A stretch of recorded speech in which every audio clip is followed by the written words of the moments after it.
seems that your journey has ended. Very sorry about that. It was always going to end this way, of course. If it weren't by me, it would have just been by some other, terrible thing. Just, you could not imagine how terrible it would be.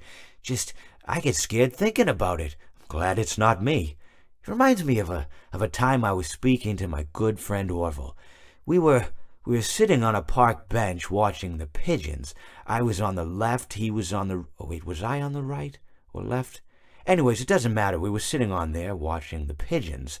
And I said to Orville, "Friend, those birds are frozen." And he kind of looked at me like I'd lost my mind. But I reminded him that it was winter, and often birds will sit in a tree until they freeze. And then they sort of fall to the ground until the sun warms up and they can, move around again. So I said to Orville, "You might as well save those breadcrumbs until the birds thaw, because they can't very well enjoy them in the condition they're in."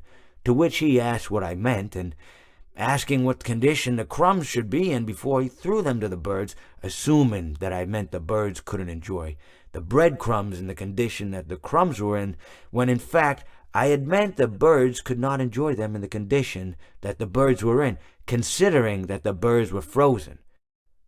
So he took a moment and then threw his last handful onto the ground. I said to him, "Orville, why did you throw the breadcrumbs to the birds when I just told you they're frozen?" To which he responded, "The breadcrumbs are not frozen." Again, misunderstanding my words.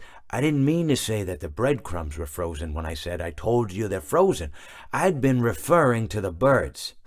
In hindsight, what I should have said was, and this would make perfect sense, "Why did you throw the breadcrumbs to the birds when the birds are frozen?"